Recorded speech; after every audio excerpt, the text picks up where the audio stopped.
నేనంటే ఇష్టం లేకపోతే మీరు ఈ వర్షంలో తడుచుకుంటూ వెళ్ళండి. ఏ అవసరం వచ్చినా సరే మీకు తోడుగా నేనున్నాను.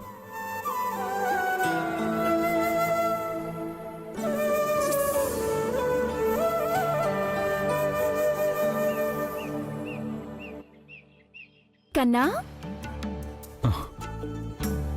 కన్నా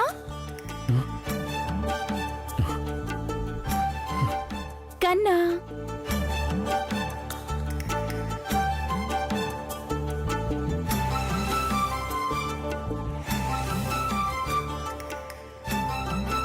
ఎవరది? ఆయమ్మ తప్ప నన్ను అలా ఎవరూ పిలవరు. కానీ అది ఆయమ్మ గొంతులాగా లేదే. ఇంకెవరు?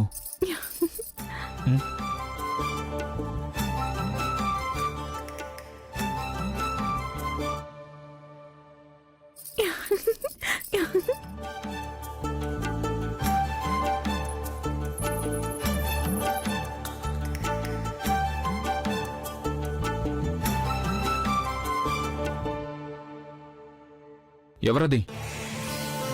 ఎవరో చెప్పండి.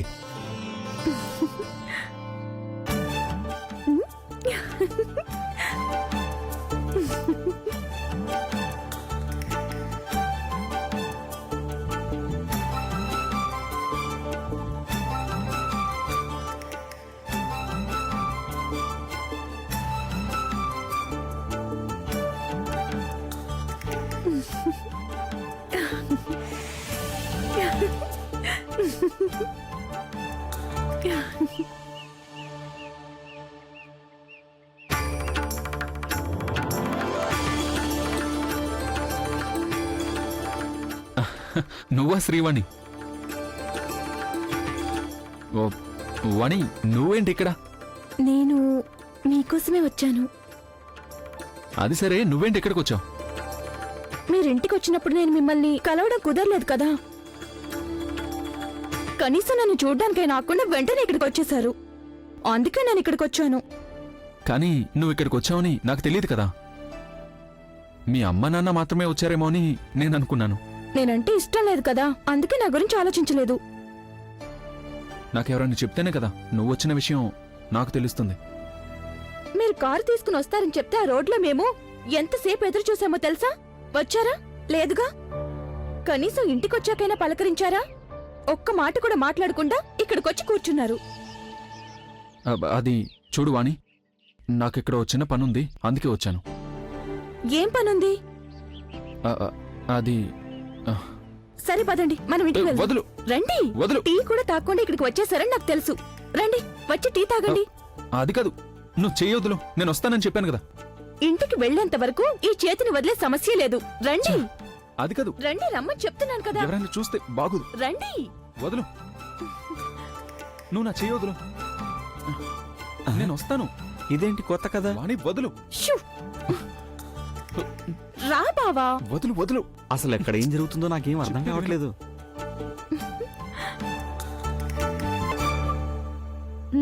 ఆ ఊర్లో ఉన్న స్థలాన్ని అమ్మేద్దామని ఆయనకి ఎన్నోసార్లు చెప్పాను అర్చన. అసలు ఆయన నా మాటే పట్టించుకోవడం లేదమ్మా. నన్ను ఏం చేయమంటావు కౌసల్య? నువ్వే చెప్పు నాకు. ఆ స్థలం ఉంటే ఏమైంది చెప్పు. దాన్ని అమ్మేయండి అని నేను ఎంతకాలంగా చెప్తున్నాను. అది అమ్మేసి ఈ ఊళ్ళో ఏదైనా కొంచెం స్థలం, ఏదైనా ఇల్లు కొనుక్కోవచ్చు కదండి. మనం ఇక్కడున్నామంటే అర్చన కూడా దగ్గరలోనే ఉంటుంది కదండి. ఇక్కడుంటే మనం ఖర్చులకి ఏం చేయాలి చెప్పు. విష్ణుబాబుకి చెప్తే కంపెనీలో ఏదైనా ఉద్యోగం ఇప్పిస్తాడు. అర్చన చెప్తే విష్ణు కాదని అంటాడా? లేదు కదా. వచ్చే జీతంతో మనం ప్రశాంతంగా బతికేయచ్చండి. దాని గురించి మనం తీరిగ్గా ఆలోచిద్దాంలే పిన్ని. ఇంకా చాలా టైం ఉంది కదా. అరే, టీ తాగడం అయిపోయిందా? వీటిని బేకరీ నుండి తెప్పించారా? లేదు, ఆ, నేనిప్పుడే ఇంట్లో చేశాను. ఆ, ఆ. ఓ, ఇది కూడా మీరు బేకరీలో తెచ్చుకోరా? అస్సలు రుచిగా లేదు. రుచిగా లేదా? దేని రుచి దానికే ఉంటుంది కదండి. నాకైతే అస్సలు నచ్చలేదు. కనీసం వీటినైనా బయట కొనొచ్చు కదా. మనం దేని గురించి మాట్లాడుకుంటున్నాం? ఓ, ఉద్యోగం గురించా? నువ్వే ఎలాగైనా ఆయనకు ఒక దారి చూపించాలమ్మా. ఆడపిల్లకి కనీసం పెళ్ళైనా చెయ్యాలి కదా. ఇటువంటి స్వభావం ఉన్న ఆయనతో ప్రశాంతంగా బతకగలమనే నమ్మకం నాకు లేదు. ఇంతకీ మన అమ్మాయి వాణి ఎక్కడుంది? తను స్నానం చేసి రాగానే దేవా కోసమే వెతికింది. ఆ తోటకు వెళ్ళాడని చెప్పగానే పిలుచుకొస్తాను అని చెప్పి బయటికి పరుగుపెట్టింది. దేవాబాబు అంటే తనకెంతో ప్రాణం. ఇంట్లో ఉన్నంతసేపు దేవాబాబు విషయాలు మాట్లాడుకోకపోతే రోజే గడవదనుకో. ఓ వాళ్ళిద్దరి మధ్య అంత స్నేహం మరి. కానీ వాళ్ళిద్దరికీ అంత పరిచయం లేదు కదమ్మా. అర్చన పెళ్లి సమయంలో తనని చూడడం జరిగింది. తరువాత 5-6 నెలల తర్వాత వచ్చినప్పుడు చూశాడు, అంతే కదా. అదిగో తను స్వయంగా చెయ్యి పట్టుకొని తీసుకొస్తోంది.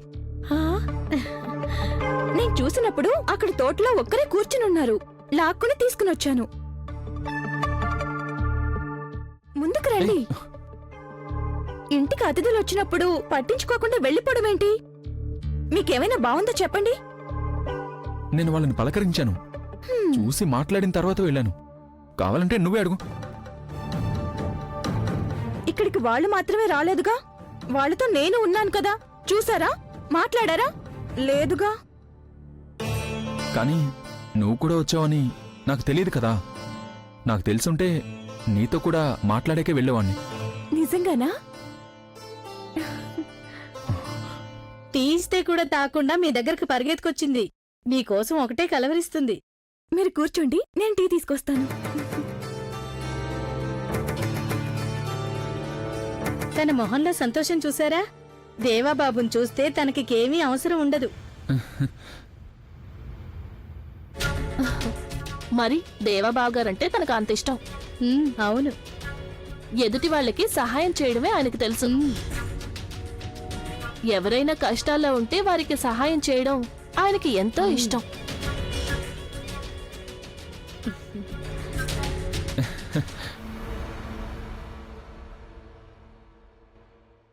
ఏ ఆగండి ఆగండి ఆగండి, ఆ? నేను తీసుకెళ్ళిస్తాను.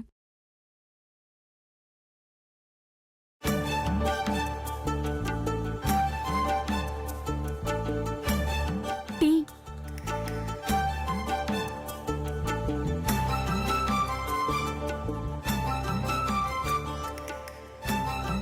తాగండి బావా.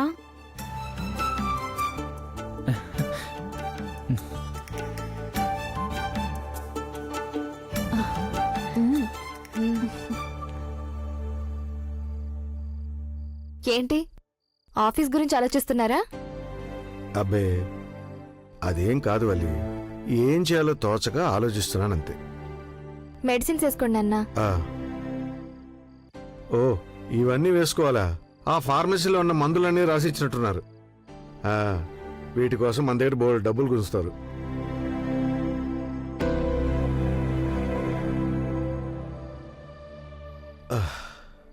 ఊరికే కూర్చోవాలంటే నాకేం తోచడం లేదమ్మా.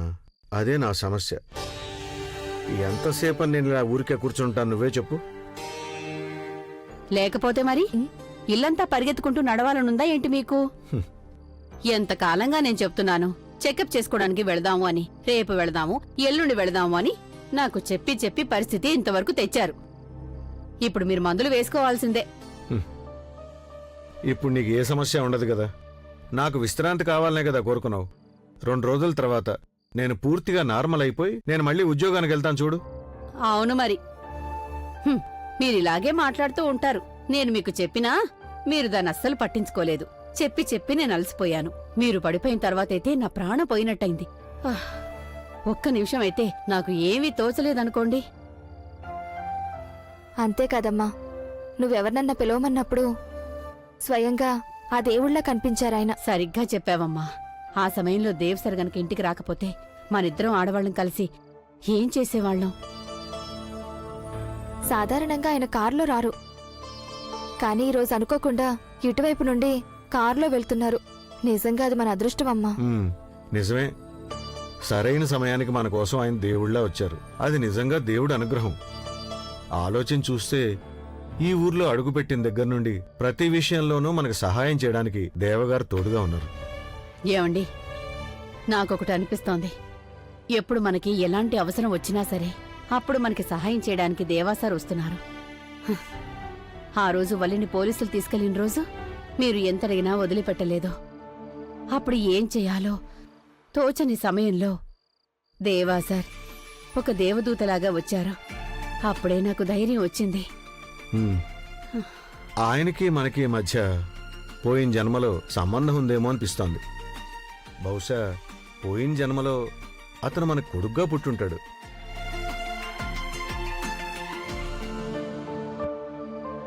నిజమే, నిజంగా దేవుడిచ్చిన బిడ్డే. మనకు అవసరమైనప్పుడు వచ్చి సహాయం చేయడానికి ఈ రోజుల్లో ఎవరున్నారు? మనం ఉన్న ఊరు ఇల్లు వదిలేసి ఈ ఊరికి కొత్తగా వచ్చాము. ఇప్పుడు మనకి దేవుడిచ్చిన బిడ్డ ఆ దేవా సరే. దేవి, ఇక ఆ విషయం గురించి ఆలోచించకూడదని మనం అప్పుడే నిర్ణయించుకున్నాం కదా. ఆలోచించకుండా ఎలా ఉండాలి? నా మనసు ఒప్పుకోవడం లేదు. ఈ ఊర్లో ఎవరు పరిచయం లేరు మనకి. ఆ, అలాంటి ఈ చోట మనకి సహాయం చేస్తూ వస్తున్నది ఆ ఒక్క మనిషే కదా. ఆయన నిజంగా ఎంతో మంచి మనిషి. అటువంటి ఒక మంచి వ్యక్తిని నేను ఆ రోజు అనరాని మాటలు అన్నాను కదండి. ఒక విధంగా తను నాకెంత కాదని చెప్పినా సరే నేను ఆయన నమ్మలేదు. అది తప్ప నాకు ఈ రోజు అర్థమైంది. ఇది వెళ్ళిపోతే మనకెవరు దిక్కు? అమ్మా, సరేలే, ఇక నేనేమీ మాట్లాడను. అనవసరంగా ఆలోచించొద్దు. పాత విషయాలు ఎందుకు మాట్లాడుతున్నావు?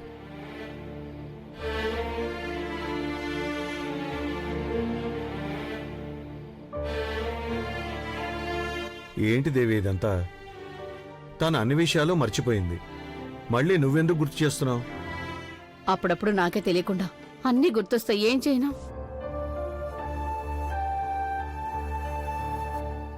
వల్లి,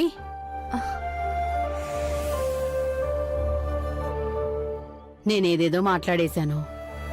నేను మాట్లాడిన విషయాలకి పాత విషయాలు గుర్తొచ్చాయని నాకు కూడా బాగా అర్థమైందమ్మా వల్లి.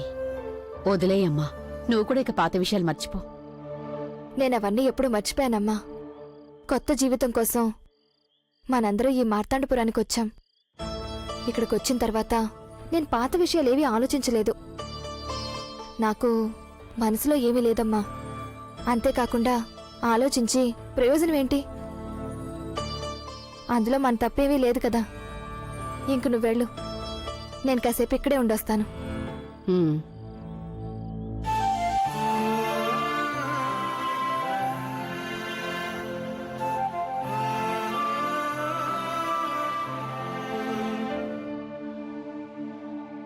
మావయ్య,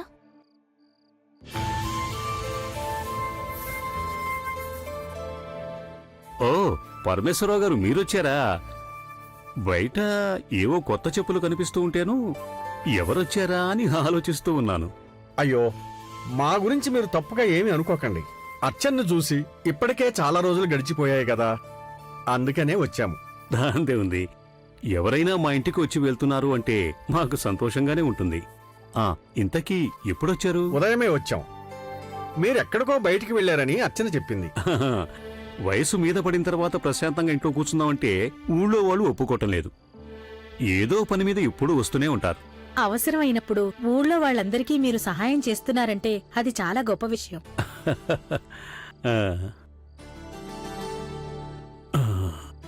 కూర్చో పరమేశ్వర. అయ్యయ్యో వద్దు, పర్వాలేదు, నేను ఇక్కడే నిలబడి ఉంటాను. కూర్చో.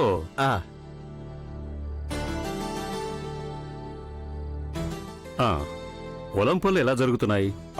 పొలం అనేది ఒకటి ఉంది అంతే బావగారు. అది దేనికి పనికిరాదు. ప్రళయం వచ్చినప్పుడు అంతా కొట్టుకుపోయిందిగా. ప్రాణాలతో బయటపడటమే ఎక్కువ. ఆహా, తను కూడా మీతో పాటు వచ్చిందా? ఓ, చాలా సంతోషం అమ్మా. చూస్తుండగానే పెద్దదైపోయింది పరమేశ్వర. పెళ్లి సంబంధాలు చూస్తున్నారా? మంచి సంబంధం ఏదైనా వస్తే వెంటనే చేసేస్తాం. ఆహా. ఎప్పటికైనా చెయ్యాల్సిందిగా. ఆడపిల్ల మరి ఏదో రోజు అత్తారింటికి పంపాల్సిందేగా. ఏమంటావు పరమేశ్వర? అవునవును. ఆలోచించు మరి. ఆడపిల్లలకి మంచి సంబంధం దొరకటం అనేది చాలా కష్టమైన పని. నీకెప్పుడు ఏ సహాయం కావాలన్నా నన్ను అడుగు. మీ సహాయం ఉంటే అన్ని పనులు అయిపోతాయి. తప్పకుండా. మీకేం కావాలన్నా అర్చనకి చెప్పండి చాలు. తప్పకుండా. వాళ్ళకుడి ఇవ్వాయమ్మా. అందరూ తాగారు మావయ్య. రేపే బయలుదేరటం లేదు కదా? అయ్యో కాదు, మేమిక్కడ ఇంకొన్ని రోజులు ఉన్న తర్వాతనే వెళతాం. అంత ఆ. అర్జెంటుగా అక్కడికి వెళ్ళడానికి ముఖ్యమైన పనేమీ లేదు. మేము అర్చనతో కొన్ని రోజులైనా కలిసుంటే మాకు సంతోషం. ఓ తప్పకుండా ఎన్ని రోజులు కావాలన్నా ఇక్కడే ఉండండి. మీకేం కావాలన్నా అర్చనకి చెప్పండి లేదా ఆయమ్మకి చెప్పండి, సరిపోతుంది. ఆయమ్మ, వీళ్ళు మనకి అతిథులు కదా, ఏ లోపం లేకుండా చూసుకోవాలి, సరేనా? దాని గురించి నాకు చెప్పాల్సిన అవసరం లేదు, అన్నీ నేను చూసుకుంటానయ్యా. ఆ, సరే అయితే నేను కాస్త ఫ్రెష్ అప్ అయి వస్తాను. మీరు సరే. విశ్రాంతి తీసుకోండి. ప్రయాణం చేసి వచ్చారు కదా. ఆ?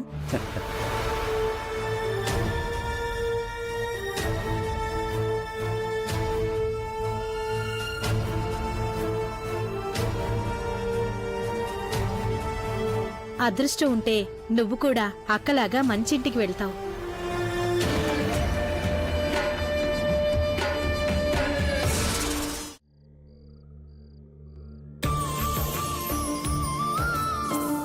మీ హస్బెండ్ ఎక్కడా?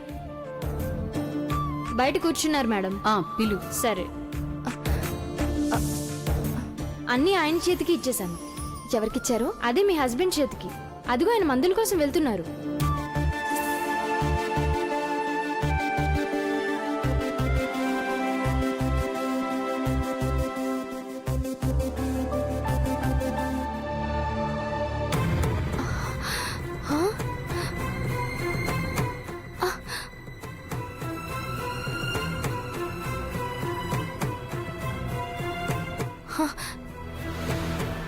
దేవుడా, ఇది బంగారం కదా?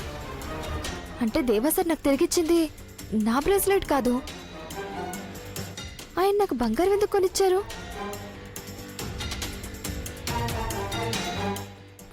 రేపే దీన్ని ఆయనకు తిరిగిచ్చేయాలి. ఇప్పటికే గొలుసు వల్ల చాలా సమస్యలు వచ్చాయి, మళ్ళీ ఇదొక గొడవ.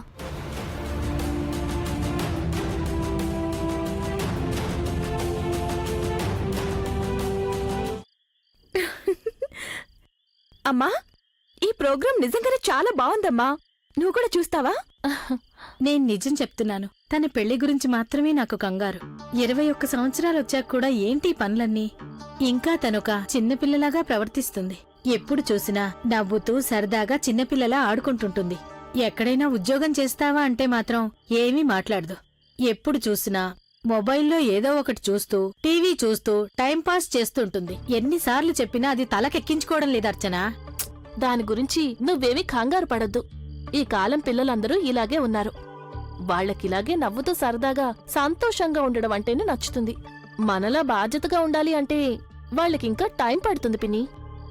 అలా అయితే ఎలా కుదురుతుంది? నిన్ను చూసిన ప్రతిసారి నాకు ఎంతో గర్వంగా ఉంటుంది. నేనిప్పుడిది ఊరికే చెప్పడం లేదు పిన్ని. బావగారు ఇంతకు ముందులాగా బ్రహ్మచారిలాగా ఏమాత్రం లేరు. ఆయన ఇలాగే ఉంటే ఖచ్చితంగా ఇంకొన్ని రోజుల్లో పెళ్లి చేసుకుంటారు. అలాంటి పరిస్థితుల్లో మన కుటుంబం నుండి ఇక్కడికి ఒక ఆడపిల్లొచ్చిందంటే అందరికీ మంచిది. అప్పుడు తోడికోడళ్ళం సంతోషంగా ఒకటిగా కలిసిపోతాం కదా. నీకలా అనిపించడం అనేది నిజంగా నా అదృష్టమమ్మా. కాని దేవాకి తను నచ్చుతుందో లేదోనని నాకు కంగారుగా ఉంది. ఎటువంటి కంగారు ఉండకూడదంటే మనమందరం బాగా కష్టపడాలి. వాణి ఉండగా బావగారికి ఇంకో అమ్మాయి నచ్చకూడదు. దానికి మనమే ఏదో ఒకటి చెయ్యాలి. బావగారితో స్నేహంగా ఉంటూ నెమ్మదిగా వాణి ఆయనకి దగ్గరైతే చాలు. దానంతట అది చెయ్యదు. మనలో ఎవరైనా దాని పక్కనే ఉంటూ చెప్తే మాత్రం చేస్తూ ఉంటుంది. అందుకే కదా పిన్ని నేనిక్కడున్నాను. నాకు సహాయం చేస్తూ కొన్ని రోజులు మీరు ఇక్కడే ఉండండి. చూడమ్మా, మనం అనుకున్న పని జరుగుతుందంటే కొన్ని రోజులు కాదు, జీవితాంతం ఇక్కడే ఉండాలంటే కూడా ఇక్కడే ఉంటాం. నువ్వు అసలు ఏమంటున్నావు కౌసల్య? జీవితాంతం మనం ఇక్కడ ఉండిపోతే ఎలా? మరి మన పొలం, పశువులు ఏమవ్వాలి? అయ్యో, పొలము, పశువులు, కోళ్లు ఇవన్నీ బాగానే ఉంటాయండి. ముఖ్యమైన దాని గురించి ఆలోచించండి. అది కూడా నేను మీకు చెప్పాలా?